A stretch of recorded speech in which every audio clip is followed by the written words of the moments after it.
টোকিওর পরেই জাপানে ওসাকার স্থান বাণিজ্য নগরী হিসাবে। অতীতে জাপানের অর্থনীতির প্রাণকেন্দ্র ছিল ওসাকা। এখানকার লোকেদের স্বাধীনতাপ্রিয় সহজাত মনোভাব থেকে গড়ে উঠেছে পুতুল নাচ, কাবুকি ও লোকশিল্পের বিভিন্ন শাখার ঐতিহ্য। আজ ওসাকার আকাশ মেঘাবৃত। এটি হচ্ছে ওসাকা দুর্গ, যা 400 বছর আগে তোয়োতোমি হিদেয়োশি নামে জনৈক বীর পুরুষ কর্তৃক নির্মিত হয়।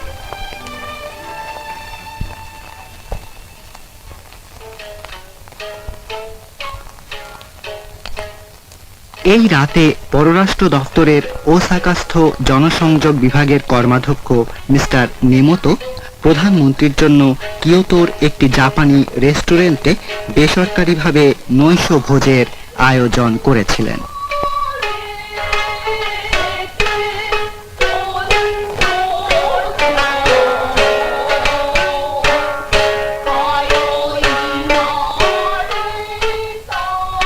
তিন তার বিশিষ্ট সামিসেন বাদ্যযন্ত্রের মূর্ছনার সাথে সাথে জাপানি নাচ বাংলাদেশের প্রধানমন্ত্রীর মন হরণ করল।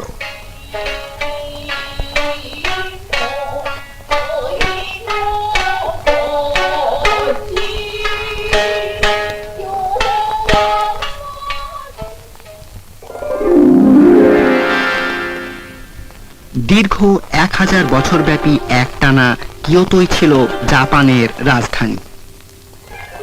নগরীর শান্ত পরিবেশে মিয়াকো হোটেলে রাত্রি যাপন করে পরের দিন কিয়োতো নগর দর্শনে নিষ্ক্রান্ত হলেন প্রধানমন্ত্রী। কিয়োতোর গোশো বা প্রাক্কালীন রাজপ্রাসাদ। শিশিদের নামধারী এই কক্ষে অতীতে বহু গুরুত্বপূর্ণ রাষ্ট্রীয় অনুষ্ঠান সংঘটিত হয়েছে।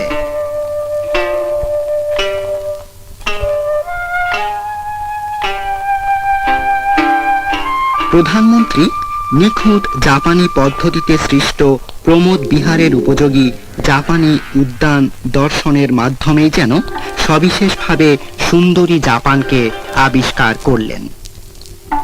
রাসেল ভাই ও রেহানা বোনের কৌতূহল পুকুরে পালিত বহু বর্ণের রুই মাছে।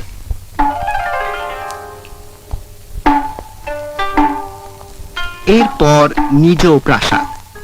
রাজনৈতিক ক্ষমতা তোয়োতোমি শাসক গোষ্ঠীর কাছ থেকে তোকুগাওয়া বংশের নিকট হস্তান্তরিত হলে সুদীর্ঘ 300 বছর এই প্রাসাদ শাসক গোষ্ঠীর একটি দুর্গরূপে ব্যবহৃত হয়েছিল।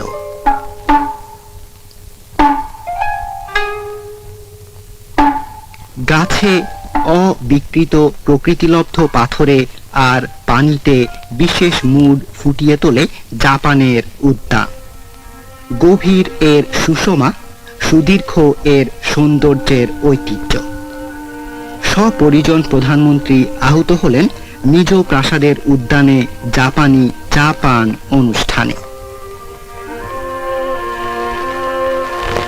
এই বৌদ্ধ মন্দিরটির নাম সানজু সান গেন্দো, অর্থাৎ 33 হাত লম্বা মন্দির। এর অভ্যন্তরে স্বর্ণাভ সহস্র বুদ্ধ মূর্তি রয়েছে।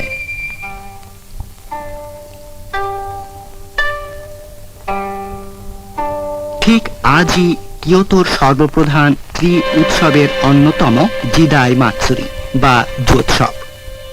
গত 1000 বছরের জাপানি সভ্যতা ও সংস্কৃতির তথা অঙ্গসজ্জার বিবর্তনের ইতিহাসকে উৎসব শোভাযাত্রার মাধ্যমে কিয়োতো দৃষ্টির সম্মুখে উপস্থিত করল।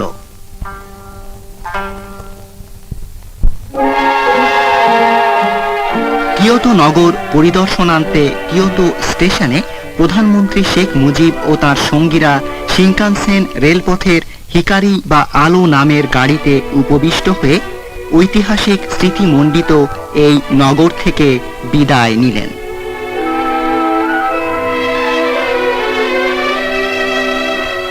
1964-তে শিনকানসেনের নির্মাণ কাজ শেষ হয়। হিকারি ট্রেন এই লাইনে ঘন্টায় গড়ে 200 কিলোমিটার গতিতে ছুটে চলে। ওসাকা ও টোকিওর মধ্যবর্তী 600 কিলোমিটার দূরত্ব অতিক্রম করতে এই ট্রেনের মাত্র 3 ঘন্টা সময় লাগে। বুলেট ট্রেন নামে পরিচিত এটি হচ্ছে বর্তমানে বিশ্বের দ্রুততম ট্রেন। আজকের আকাশ সুপ্রসন্ন, স্পষ্টভাবে দৃশ্যমান ফুজিয়ামা পর্বত প্রধানমন্ত্রীকেই যেন স্বাগত জানাচ্ছে। উচ্চতায় ফুজিয়ামা 3767 মিটার। জাপানের প্রতীকরূপেই এই পর্বত বিশ্ববিখ্যাত।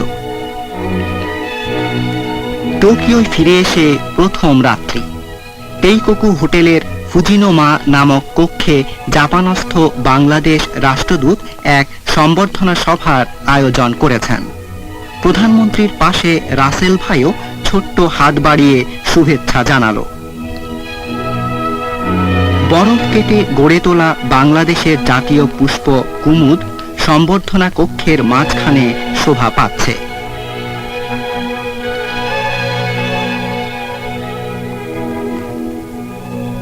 প্রধানমন্ত্রী শেখ মুজিব, জাপানি পররাষ্ট্রমন্ত্রী ওহিরা সহ রাজনীতি, অর্থনীতি, সংস্কৃতি ইত্যাদি বিভিন্ন মহল থেকে আগত প্রায় 400 জন অতিথির সাথে শুভেচ্ছা বিনিময় করেন। সভা সফলতার সাথে শেষ হল। জাপান ভ্রমণের ষষ্ঠ দিবস 23শে অক্টোবর। প্রধানমন্ত্রী শেখ মুজিব আজ সকালে অলিম্পিক ক্রীড়াঙ্গনের অনতি দূরে অবস্থিত এনএইচকে বেতার ও টেলিভিশন কেন্দ্রে উপস্থিত হয়েছেন টেলিভিশনে বিশেষ সাক্ষাৎকারের জন্য। টেলিভিশন সাক্ষাৎকারে প্রধানমন্ত্রী আশা প্রকাশ করলেন, বাংলাদেশ আজ যে বিপুল সমস্যার সম্মুখীন তার সমাধানে জাপান তার বিজ্ঞান ও প্রযুক্তি কৌশলের অভিজ্ঞতা নিয়ে বাংলাদেশের পাশে এসে দাঁড়াবে। এনএইচকের বিশ্ববিখ্যাত সাজ সরঞ্জাম, যন্ত্রপাতি, কর্মকৌশল ও ব্যবস্থাদি পরিদর্শন করতে মহিলারাও সঙ্গী হয়েছেন।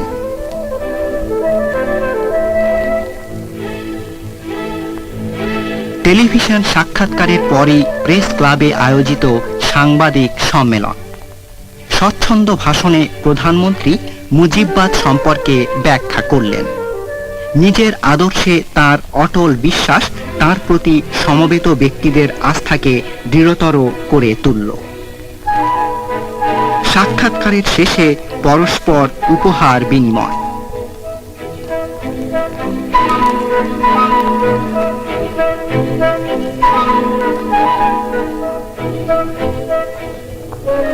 এরপর অপেক্ষা করছিল জাপানি পররাষ্ট্রমন্ত্রীর সঙ্গে বৈঠক। এই বৈঠকে প্রধানমন্ত্রী শেখ মুজিব বাংলাদেশের পাঁচশালা পরিকল্পনাকে কার্যকরী করার ক্ষেত্রে জাপানের সহযোগিতা কামনা করেন। পররাষ্ট্রমন্ত্রী ওহিরা জাপানি সাহায্যের প্রতিশ্রুতি দেন।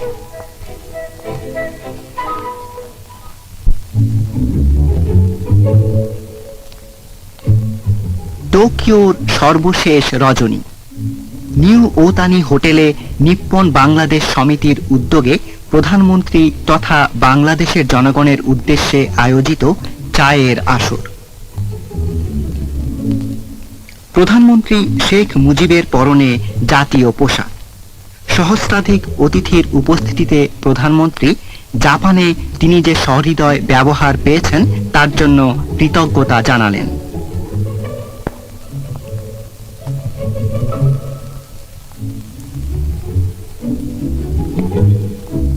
এই আসরে প্রধানমন্ত্রীকে উপহার দেওয়া হলো একটি জাহাজে নির্মিত ভ্রাম্যমাণ চিকিৎসা কেন্দ্রের মডেল ও ক্যাটালগ।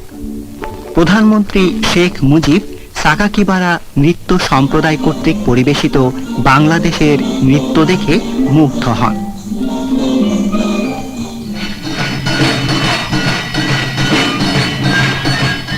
অকস্মাৎ মঞ্চে শুরু হলো জাপানের সর্বাধিক জনপ্রিয় নৃত্যের অন্যতম আওয়া নৃত্য।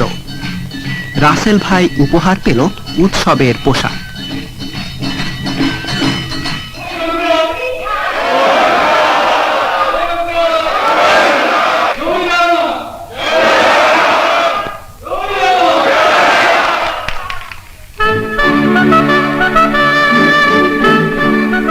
সর্বশেষ অনুষ্ঠান ছিল স্বগৃহে সস্ত্রীক প্রধানমন্ত্রী তানাকা কর্তৃক আয়োজিত নৈশভোজ।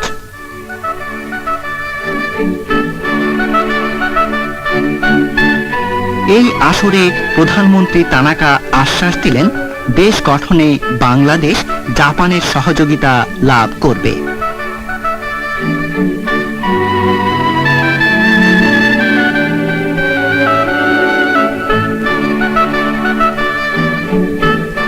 নবজাত রাষ্ট্রের জনক শেখ মুজিবুর রহমান গভীরভাবে রেখাপাত করলেন প্রধানমন্ত্রী তানাকা সহ সমগ্র জাপানি জনগণের হৃদয়ে। এখানেই তার জাপানের সফরসূচি সমাপ্ত হল।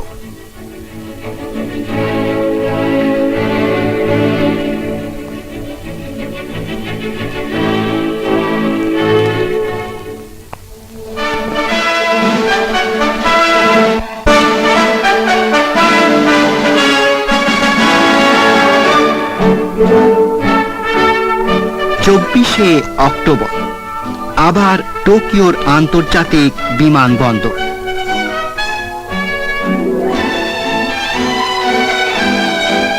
পররাষ্ট্রমন্ত্রী ওহিরা সহ আরও অনেকে প্রধানমন্ত্রী শেখ মুজিবকে বিদায় জানাবার জন্য বিমানবন্দরে সমবেত হয়েছেন।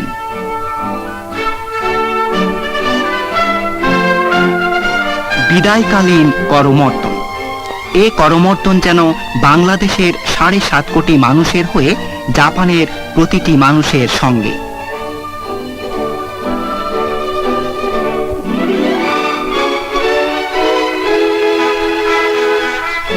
জাপান সফর সফলভাবে সমাপন করে স্বদেশাভিমুখে যাত্রা করলেন প্রধানমন্ত্রী শেখ মুজিবুর রহমান।